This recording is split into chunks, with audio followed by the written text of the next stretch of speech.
ओम शांति। 8 अप्रैल 2026 की साकार मुरली से होमवर्क।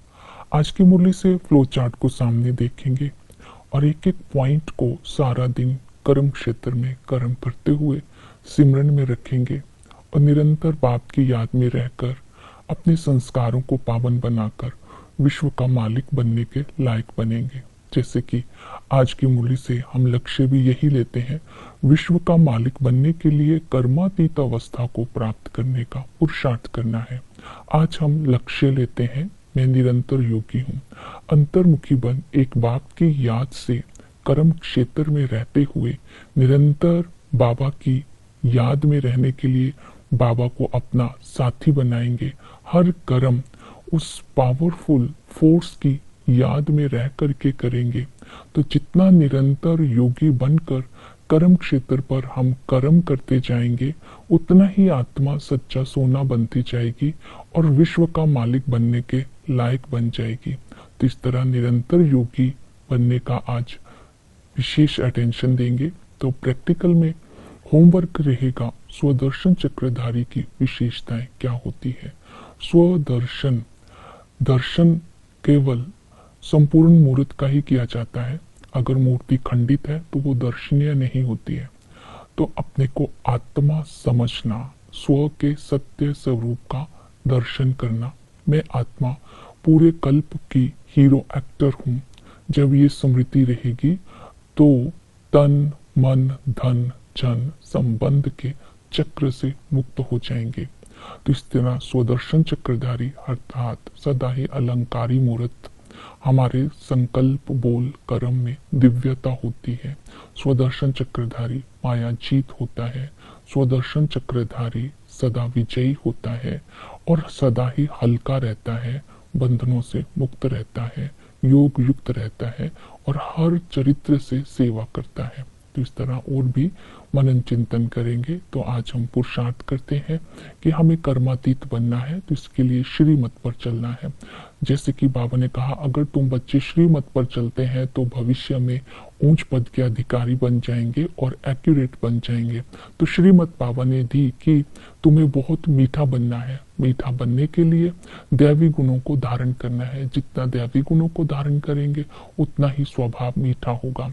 ये श्रीमत मिली है, किसी से गुस्सा नहीं करना है, मन वचन कर्म से किसी को दुख नहीं देना है। तो इस श्रीमत को आज पालन करते हुए ये बाबा की ये डायरेक्शन बुद्धि में रखेंगे। बाबा ने कहा कि हर एक का जो पुरुषार्थ है वो इंडिविजुअल है, तो इंडिविजुअल पुरुषार्थ करना है, टाइम वेस्ट नहीं करना है।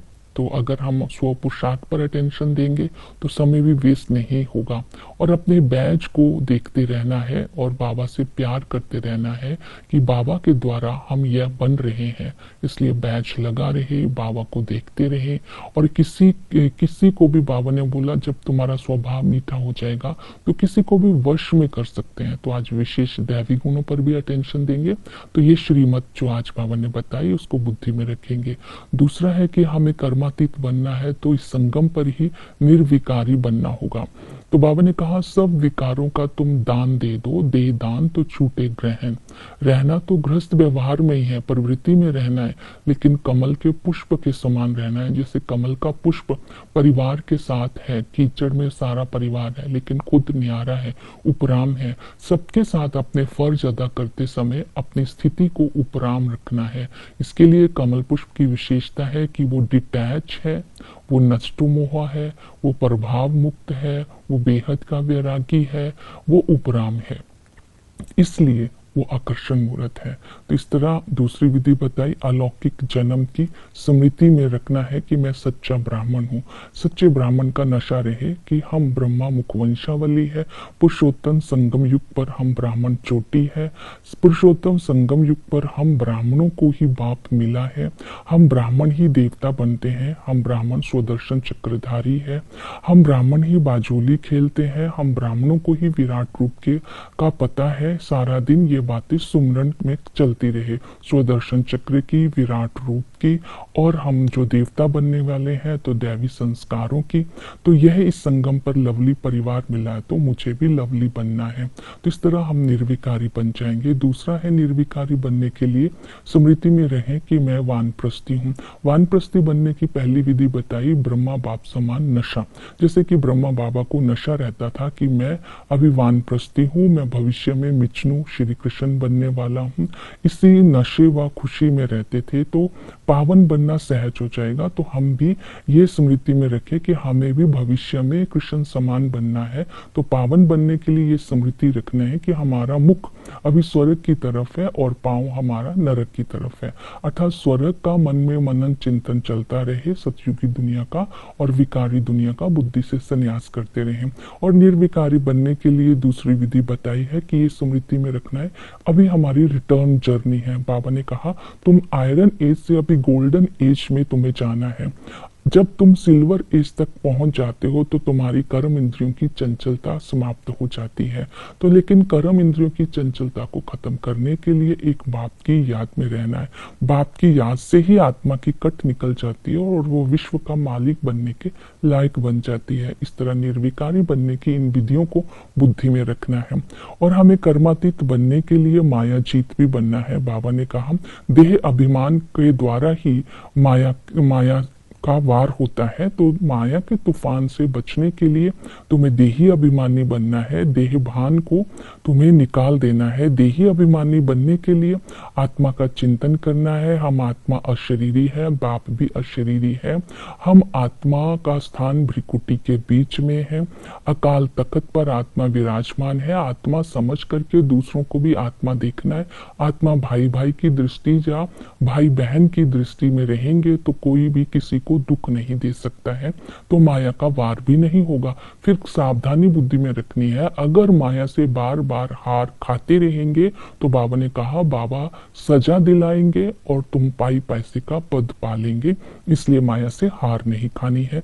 इसी तरह फिर बाबा ने कहा कर्मातीत बनना है तो विशाल बुद्धि बनना है। विशाल बुद्धि की विशेषताओं को बुद्धि में आज मनन चिंतन करते रहना है कि वो सारा दिन उनकी बुद्धि में सर्विस के ख्यालात चलते रहेंगे। जो विशाल बुद्धि होंगे वो सर्विस के बिना रह नहीं सकेंगे, बहुतों को आप समान बनाने की सेवा करेंगे।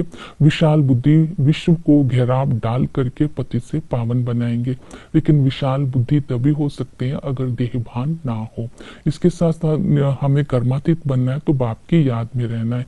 बाबा ने कहा अपने को सारा दिन ये स्मृति दिलानी है कि मेरा एक बाबा है। तो बाबा की याद में रहेंगे तो पाप कट जाएंगे, खुशी रहेगी और विश्व का मालिक बनने के लायक बन जाएंगे। सारा दिन बाप की याद रहेगी तो बेड़ा भी पार हो जाएगा। तो याद करने की विधि है संबंध। संबंध के लिए बाबा ने बोला देह, देह के सब संबंधों को भूल अपने को आत्मा समझ बाप की याद में रहना है। देह को भूलने से हम सोल कॉन्शियस होंगे। सोल के निजी संस्कार जब इमर्ज हो जाएंगे तो हमारा धर्म जो है वो हमारा धर्म है पवित्रता। तो पवित्र धर्म होगा, सोल कॉन्शियस होंगे तो संबंध बाप के साथ जुड़ जाएगा।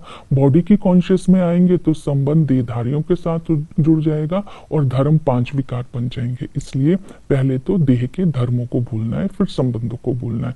तो आत्मा का संबंध बाप के साथ है। पिता के संबंध से हमें संगम युग पर विश्व के मालिक बने का जो वर्षा मिलता है वो संगम पर ही मिलता है। हम बाप के पास आते ही हैं रिफ्रेश होने के लिए, सदा सुखी बनाने। इस संगम पर हम बाप का जब बनते हैं तो सदा सुखी बनने का वर्षा मिलता है और भविष्य में विश्व के मालिक बनने का वर्षा मिलता है। तो बाबा ही संगम पर हम बच्चों का श्रृंगार करते हैं।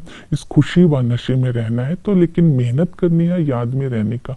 वही टीचर बन करके हमें राजयोग सिखाते हैं। इस पढ़ाई से हम भविष्य ऊंच पद के अधिकारी बनते हैं। तो खुशी रहनी चाहिए। हमें पढ़ाने वाला स्वयं भगवान है, हमारा बाप है। तो पूरा ध्यान पढ़ाई पर रखना है क्योंकि ये ईश्वरीय यूनिवर्सिटी है। इसमें एम ऑब्जेक्ट है कि हमें लक्ष्मी नारायण जैसा बनना है। अगर हम पढ़ाई अच्छी तरह से नहीं पढ़ेंगे तो अपने को बहुत घाटा डाल देंगे। तो पढ़ाई में सुदर्शन चक्र और बाप की याद बुद्धि में रखनी है और रेगुलर पढ़ना है। इस पढ़ाई को मिस नहीं करना है। फिर सतगुरु के संबंध से बाबा आते हैं, पति से पावन बनाते हैं। हम बाबा को भूतनाथ भी कहते हैं। अब पावन बनाकर आत्मा के 5 विकारों को, भूत को निकाल देते हैं। जब हम 5 विकारों के भूत से मुक्त हो जाते हैं तो बाबा हमें अपने साथ ले जाते हैं। तो सतगुरु के साथ चलने के लिए पावन बनना है। सेवा के लिए बाबा ने विशेष ध्यान दिलवाया। इस दुख धाम को सुख धाम बनाना है, औरों को माया के तूफान से बचाना है। तो बाबा ने कहा कि तुम्हें टीचर बनना है, बाप समान टीचर बनकर दूसरों को ज्ञान देना है। तो हम ईश्वरीय सर्विस में रहेंगे तो खुशी भी रहेगी। तो बाप का परिचय देना है और बाबा का घर का परिचय देना है, राजधानी का परिचय देना है। ओम शांति।